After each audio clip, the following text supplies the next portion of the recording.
Bom dia, você que me ouve nesse momento, onde quer que esteja, que a bênção e o milagre de Deus te acompanhe e seja o motivo da tua alegria e também da tua gratidão. Hoje a nossa reflexão está em 2 Reis, capítulo 4. Eu recomendo a leitura integral desse capítulo. Nós temos aqui 4 milagres e hoje nós vamos falar desse último, do versículo 42 ao 44, que diz assim: Veio um homem de Baal Salisa, trazendo ao homem de Deus 20 pães de cevada, feitos dos primeiros grãos da colheita, e também algumas espigas verdes. Então Eliseu ordenou ao seu servo: sirva a todos. O auxiliar de Eliseu perguntou: como poderei servir isso a 100 homens? Eliseu, porém, respondeu: sirva a todos, pois assim diz o Senhor, eles comerão e ainda sobrará. Então ele serviu a todos, e conforme a palavra do Senhor, eles comeram e ainda sobrou. Temos aqui uma estação de ceifa, cujas primícias, em parte, eram destinadas aos sacerdotes. A entrega dessas primícias a Eliseu mostra-nos que era ele considerado como um verdadeiro homem de Deus.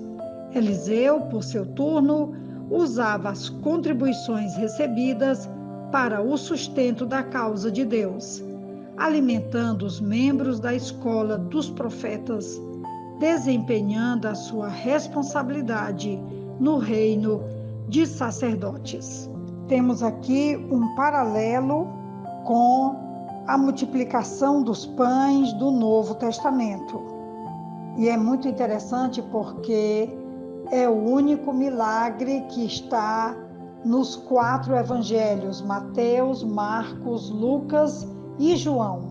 Devido à sua importância, nós podemos entender que o milagre no qual Jesus alimentou 5.000 pessoas, como já registrei, é o único registrado em todos os evangelhos. Esse milagre, assim como outros que Jesus realizou, foi para comprovar que o reino estava sendo oferecido. Banquetes do Messias com abundância de alimento haviam sido preditos. Entretanto, Jesus não estava apenas provendo o pão para as multidões, mas treinando os discípulos. Ao dizer, dai-lhes vós de comer, Jesus estava ensinando que a missão deles não era mandar as pessoas embora, mas alimentá-las. Jesus abençoou, partiu, multiplicou e deu o alimento aos discípulos, então eles serviram-no. Os discípulos participaram trazendo o pouco que tinham, repartindo a abundância que ele forneceu e ajuntando as sobras.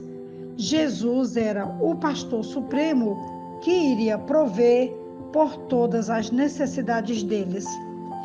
Ainda ressaltando que quando o texto fala das multidões, eram contadas, enumerando somente os homens.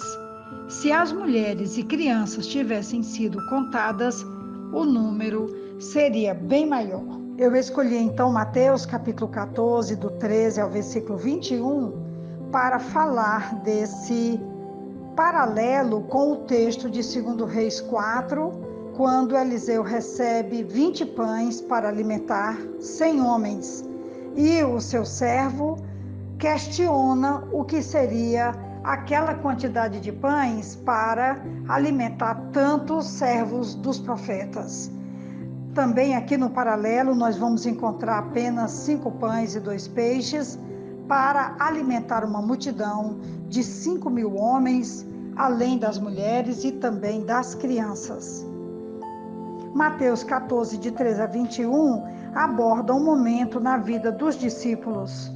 Momento marcante, desafiando-os a tomar uma atitude frente à necessidade da multidão ali registrada.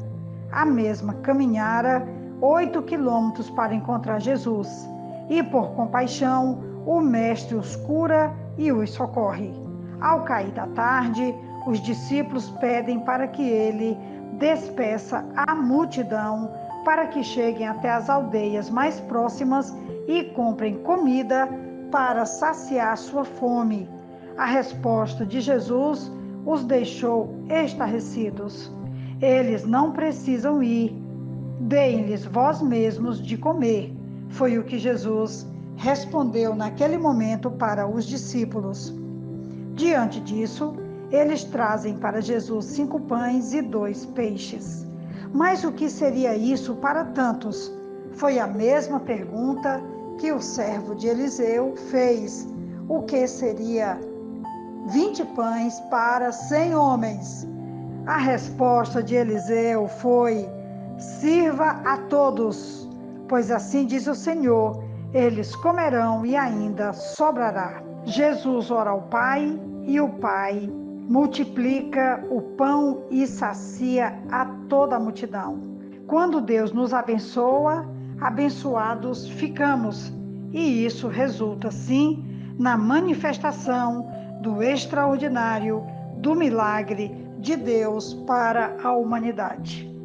Esse relato nos tira do nosso comodismo, ou da nossa incredulidade, da nossa dureza de coração, que tantas vezes olhamos ou para os recursos financeiros, ou para a quantidade de alimentos que temos em nossa despensa, ou em nossa igreja, e verdadeiramente vivemos uma vida no natural. E andar com Deus requer de nós uma atitude de fé para viver no natural, tantas vezes, mas também ousar no sobrenatural em alguns outros momentos. A Bíblia nos desafia a olharmos o natural e o sobrenatural. Há momentos no natural que nós realmente temos que andar com o pé no chão, mas há outros momentos que nós temos que olhar para os céus, elevar as nossas mãos, clamar ao Senhor como Jesus fez, e aqueles 5 pães e 2 peixes, ou aqueles 20 pães para alimentar 100 homens, e os 5 pães e 2 peixes com Jesus para alimentar uma multidão de 5.000 homens, além de mulheres e crianças, e elevar as mãos aos céus e clamar e crer que Deus vai operar, e operando o Senhor, milagres acontecerão. Como você tem vivido no natural e também no sobrenatural? O desafio de hoje é continuarmos olhando para os céus, olhando para o nosso Deus e crendo que Ele proverá certamente todas as nossas necessidades e as necessidades da comunidade a qual também fazemos parte. Seja a comunidade da família, a comunidade da igreja, a comunidade da empresa, sabendo que o Senhor certamente vai nos surpreender, nos abençoando.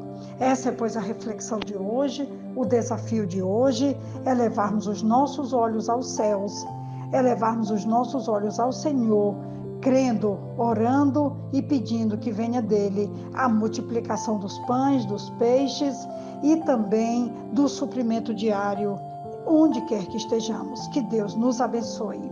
Aqui quem vos fala é a pastora Betinha, da Igreja Batista Esperança. Eu te envio um abraço e também votos de que o sobrenatural de Deus continue em nossas vidas hoje e sempre. Amém.